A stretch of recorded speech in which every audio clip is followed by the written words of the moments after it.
अस्सलाम वालेकुम। Punjab cooking secret में खुशामदीद। आज मैं आप लोगों के साथ शेयर करूंगी गुड़ वाले चावल की रेसिपी, जो कि बहुत ही ज़्यादा डिफरेंट तरीके से बिल्कुल हलवाई स्टाइल में मैं आप लोगों को बनाना जो है वो सिखाऊंगी। बनाना बेहद आसान है और खाने में इंतहाई मज़े के बनते हैं।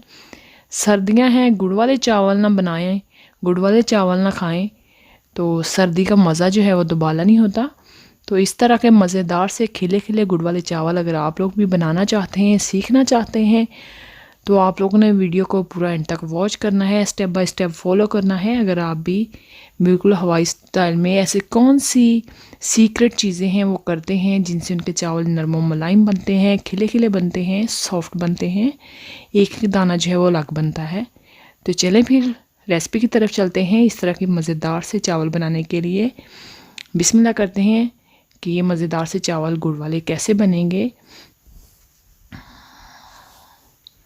क्विक एंड इजी है, मिनटों में आप लोग बना सकते हैं और खाने में बहुत ज़्यादा मज़े के लगते हैं।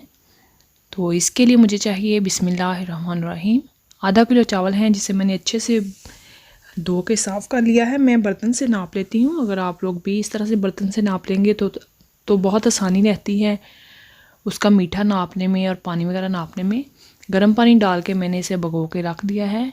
एक आधा घंटा 1 घंटा पहले, नए चावल हैं तो सुपर कायनात हैं, 1 घंटा पहले मैंने भगो दिए। अब आधा किलो मेरे पास गुड़ है, गुड़ जो है वो बराबर का ही जाएगा। तो इसे हमने तोड़ लेना है, तोड़ के बारीक कर लेंगे। पानी मैंने बॉयल होने के लिए रख दिया था कढ़ाई में, तो इसके अंदर डाल देंगे चावल जो हमने भगो के रखे थे। पानी मैंने स्ट्रेन करके अच्छे से वॉश करके वो मैंने डाल दिए। इस टाइम पे डाल देंगे इसके अंदर नमक। नमक से एक तो चावल जो है वो बिल्कुल उसका जो खिले खिले बनेंगे, साफ़ बनेंगे और जायके में बहुत ज़्यादा जो है नमक का और गुड़ का कॉम्बिनेशन जो है वो अच्छा जाता है, जायके में बहुत लाजवाब बनते हैं। तो इसे हमने 98% तक जो है वो कुक कर लेना है। बहुत ज़्यादा हमने कनी नहीं रखनी। इस टाइम पे कुछ लोग ये मिस्टेक करते हैं कि कनी बहुत ज़्यादा अंदर रख लेते हैं, चावल जो है वो अकड़ जाते हैं। दम जितना मर्ज़ी दे तो चावल नरम नहीं बनते। तो मेन जो सीक्रेट चीज़ है वो गुड़ मैंने शामिल कर दिया है। साथ ही डाल देंगे इसके अंदर 1 कप मैंने भर के दूध का डाल दिया है, आधा कप पानी डाल देंगे और हमने गुड़ को मेल्ट होने तक हमने इसे पकाना है ताकि अच्छे से मेल्ट हो जाए। 1 से 2 बॉयल आ जाएं, उसकी मेल जो है गुड़ की वो ऊपर आ जाए। तो इसी टाइम पे जो मेरे चैनल पे नए हैं ना, उनसे रिक्वेस्ट है कि मेरे चैनल को सब्सक्राइब कीजिए, साथ में लगे बेल आइकन को ज़रूर प्रेस कीजिएगा ताकि आपको मेरी नई आने वाली वीडियो जो है उसका नोटिफिकेशन सबसे पहले मिल सके। वीडियो अच्छी लगे तो फ्रेंड्स के साथ, फैमिली मेम्बर के साथ शेयर ज़रूर कीजिएगा। और ये देखिए ऊपर जो मेल थी उसे मैंने उतार दिया है और शीरा हमारा चाशनी पक गई है, हम एक साइड पे रख देंगे। इसके अंदर मैंने डाल दिया है 1/2 कप जो है मैंने घी डाल दिया है। 3 से 4 सब्ज़ इलायची दरदरी सी कूट के वो डाल दी। 2 दालचीनी की स्टिक मैंने डाल दी है। तो साथ ही मेरे पास है किशमिश है, नारियल है, सौंफ है, आधा टीस्पून वो डाल देंगे। लाइट सा गोल्डन कलर फ्राई कर लेंगे।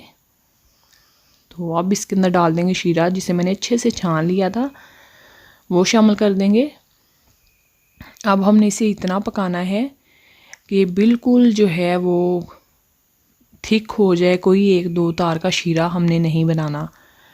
गाढ़ी चाशनी हमने तैयार करनी है क्योंकि हमें लिक्विड चाशनी की ज़रूरत नहीं है। चावल जो हैं ऑलरेडी हमने जो है फुल डन तकरीबन कर लिए थे 98% तक। तो ये देखिए इतनी गाढ़ी चाशनी हमने बना लेनी है। जितनी गाढ़ी आप लोग चाशनी बनाएंगे उतने ज़्यादा चावल जो है वो मज़े के बनेंगे। तो इस टाइम पे डाल देंगे इसके अंदर चावल डाल के हमने अच्छे से मिक्स कर लेना है।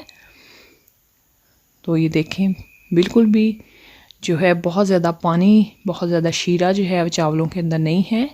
सेम इसी तरीके से आप लोग भी बनाइएगा। आप लोगों के चावल भी इस तरह से मज़ेदार से और खिले खिले बनेंगे। तो थोड़ा सा हम डाल देंगे फूड कलर, जर्दे का कलर मैंने डाल दिया है खूबसूरती के लिए। तो अब कवर करके हमने इसे तकरीबन 20 मिनट के लिए दम पे छोड़ देना है। तो 20 मिनट के बाद हम लोग आ गए हैं। तो ये देखें खिले खिले से मज़ेदार से हमारे चावल जो हैं बनकर तैयार हैं। तो एंजॉय कीजिएगा, बनाइएगा और अपना फ़ीडबैक ज़रूर दीजिएगा। और दूध आप लोगों ने ज़रूर शामिल करना है। अगर दूध ना हो तो आप दूध की जगह पे दही जो है वो भी शामिल कर सकते हैं। दही से भी चावल बहुत ज़्यादा सॉफ्ट बनते हैं। दूध शामिल करने का ये फ़ायदा होता है कि जब चावल ठंडे हो जाए ना, कुछ लोग शिकायत करते हैं कि हमारे चावल जो है वो ठंडे होने के बाद सूख जाते हैं, इकट्ठे हो जाते हैं, उसके जो कोने हैं वो मुड़ जाते हैं, फोल्ड हो जाते हैं, जैसे चावल ड्राई ड्राई से बनते हैं, गले में अटकते हैं। तो वो सारी शिकायतें जो है वो ख़त्म हो जाएंगी अगर आप लोग मेरी रेसिपी जो है वो फॉलो करेंगे तो इंशाल्लाह इस तरह के चावल आप लोगों के बनेंगे। तो इसी के साथ मुझे दीजिए इजाज़त। खुश रहिए, खुशियाँ बांटिए, दुआ किया करें अपने लिए, अपने से रिलेटेड लोगों के लिए। और थैंक्स फॉर वॉचिंग। अल्लाह हाफिज़।